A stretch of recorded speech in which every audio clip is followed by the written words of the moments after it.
Bem-vindo ao nosso 106º dia de leitura bíblica. Meu nome é Everton Alonso e você está na companhia comigo lendo a Bíblia toda em um ano. Hoje nós iremos fazer a leitura em Levítico no capítulo 20, iremos até Salmo 25, leremos Eclesiastes no capítulo 3 e por fim finalizaremos em 1 Timóteo no capítulo 5. Antes de entrarmos, quero pedir que você possa deixar o teu curtir, o teu compartilhar, comentar e ativar o sininho de notificações para que possamos cada vez mais progredir em nossa jornada e caminhada aqui nesse canal no YouTube. Aqui em Levítico, no capítulo 20, nós iremos ler sobre as punições para o pecado. Diz assim, Levítico 20. Diz o Senhor a Moisés, diga aos israelitas, qualquer israelita ou estrangeiro residente em Israel, que entregar um dos seus filhos a Moloque, terá que ser executado. O povo da terra o apedrejará. Voltarei o meu rosto contra ele, e o eliminarei do meio do seu povo, pois deu seus filhos a Moloque, contaminando assim o meu santuário e profanando o meu santo nome. Se o povo deliberadamente fechar os olhos quando alguém entregar os seus filhos a Moloque e deixar de executar o agressor, voltarei o meu rosto contra aquele homem e contra o seu clã. Eliminarei do meio do seu povo tanto ele quanto todos os que seguem, prostituindo-se com Moloque. Voltarei o meu rosto contra quem consulta espíritos e contra quem procura médiuns para segui-los, prostituindo-se com eles, e eu eliminarei do meio do seu povo. Consagrem-se, porém, sejam santos, porque eu, o Senhor, o Deus de vocês, obedeçam o meu decreto e pratiquem-nos, porque o Senhor os santifica. Se alguém amaldiçoar seu pai ou sua mãe, terá que ser executado, por ter amaldiçoado seu pai ou sua mãe, merece a morte.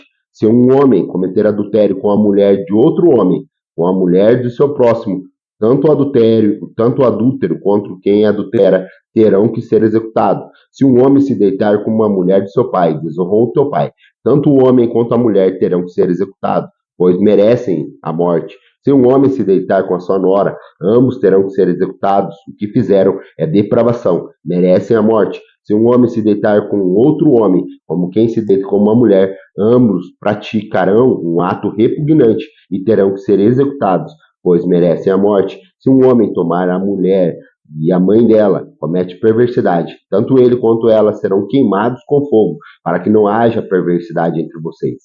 Se um homem tiver relações sexuais com um animal, terá que ser executado e vocês matarão também o animal. Se uma mulher se aproximar de algum animal para se ajuntar-se com ele, vocês matarão a mulher e o animal. Ambos terão que ser executados, pois merecem a morte. Se um homem tomar por mulher a sua irmã, filha de seu pai, ou de sua mãe, e se envolver sexualmente com ela, pratica um ato vergonhoso, serão eliminados à vista de todo o povo. Esse homem desonrou sua irmã e sofrerá as consequências da sua iniquidade. Se um homem se deitar com uma mulher durante a sua menstruação e com ela se envolver sexualmente, ambos serão eliminados do meio do seu povo, pois expuseram o sangramento dela. Não se envolva sexualmente com a irmã da sua mãe nem com a irmã de seu pai, pois quem se envolver sexualmente com a sua parenta próxima sofrerá as consequências da sua iniquidade. Se um homem se deitar com a mulher de seu tio, desonrou seu tio, eles sofrerão as consequências do seu pecado e morrerão sem filhos. Se um homem tomar por a sua mulher e a mulher de seu irmão, cometeu impureza, desonrou seu irmão e ficarão sem filhos. Obedeçam a todos os meus decretos e lei e pratiquem-nos, para que a terra, para onde vocês estou levando, para que nela habitem, não os vomite, não sigam os costumes dos povos que vos expulsou diante de vocês. Por terem feito essas coisas, causam-me repugnância, mas a vocês prometi que herdarão a terra deles.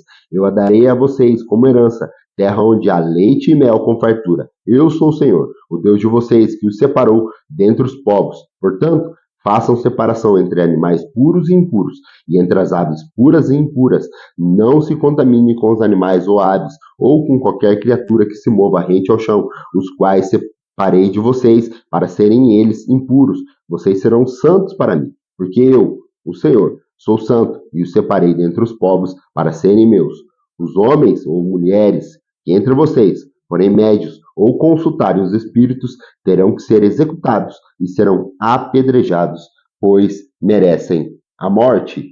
Vamos agora para Salmo 25. Salmo 25, aqui ele O Davi, ele coloca a alma dele engrandecendo e se humilhando diante da presença do Senhor e elevando o Senhor à confiança. Diz assim: a ti, Senhor, elevo a minha alma, em ti confio, ó meu Deus. Não deixes que eu seja humilhado, nem que os meus inimigos triunfem sobre mim. Nenhum dos que esperam em ti ficará decepcionado. Decepcionados ficarão aqueles que, sem motivo, agem traiçoeiramente. Mostra-me, Senhor, os teus caminhos, ensina-me as tuas veredas, guia-me com a tua verdade e ensina-me, pois tu és Deus, o meu Salvador, e a minha esperança está em ti o tempo todo. Lembra-te, Senhor, da tua compaixão e da tua misericórdia, que tenho mostrado desde a antiguidade. Não te lembres dos pecados e transgressões da minha juventude, conforme a tua misericórdia. Lembra-te de mim, pois tu, Senhor, és bom, bom e justo é o Senhor. Por isso mostro caminhos aos pecadores, conduz os humildes na justiça, e lhe ensina o caminho. Todos os caminhos do Senhor são amor e fidelidade para os que cumprem os preceitos da sua aliança. Por amor do teu nome, Senhor, perdoa o meu pecado, que é tão grande. Quem é o homem que teme o Senhor? Ele o instruirá no caminho que deve seguir. Viverá em prosperidade e os seus descendentes herdarão a terra. O homem que confia os seus segredos aos que o Senhor confia os seus segredos aos que o temem e os leva a conhecer a sua aliança.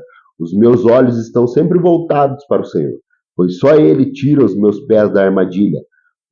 Volta-te para mim e tem misericórdia de mim, pois estou só e aflito.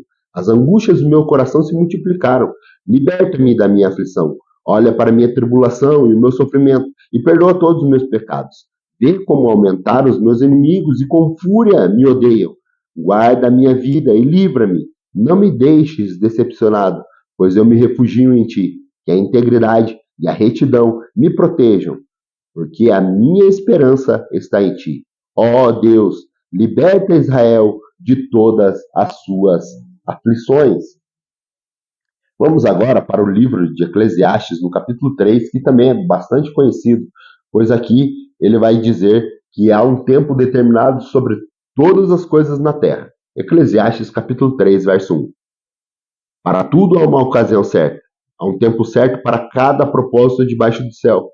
Tempo de nascer e tempo de morrer, tempo de plantar e tempo de arrancar o que plantou, tempo de matar e tempo de curar, de derrubar e tempo de construir, tempo de chorar e tempo de rir, tempo de prantear e tempo de dançar, tempo de espalhar pedras e tempo de ajuntá-las, tempo de abraçar e tempo de se conter, tempo de procurar e tempo de desistir, tempo de guardar e tempo de jogar fora, tempo de rasgar e tempo de costurar, tempo de calar e tempo de falar, tempo de amar e tempo de odiar, tempo de lutar e tempo de viver em paz.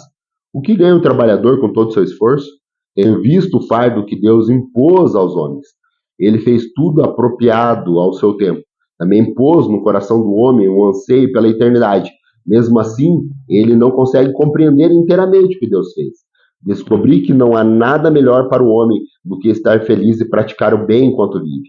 Descobri também que poder comer, beber e ser recompensado pelo seu trabalho é um presente de Deus.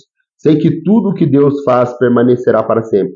A isso nada se pode acrescentar, e disso nada se pode tirar. Deus assim faz para que o homem o tema. Aquilo que é, já foi, e o que será, já foi anteriormente. Deus investigará o passado. Descobri também que debaixo do sol, no lugar da justiça, haverá impiedade, no lugar da retidão, ainda mais impiedade. Fiquei pensando, o justo e o ímpio, Deus julgará ambos, pois há um tempo para todo propósito, um tempo para tudo o que acontece. Também pensei, Deus prova os homens para que vejam que são como os animais. O destino do homem é o mesmo do animal. O mesmo destino os aguarda. Assim como morre um, morre também o outro. Todos têm o mesmo fôlego de vida. O homem não tem vantagem alguma sobre o animal. Nada faz sentido. Todos vão para o mesmo lugar. Vieram todos do pó e ao pó retornarão. Quem pode dizer se o fôlego do homem sobe às alturas e se o fôlego do mal desce para a terra?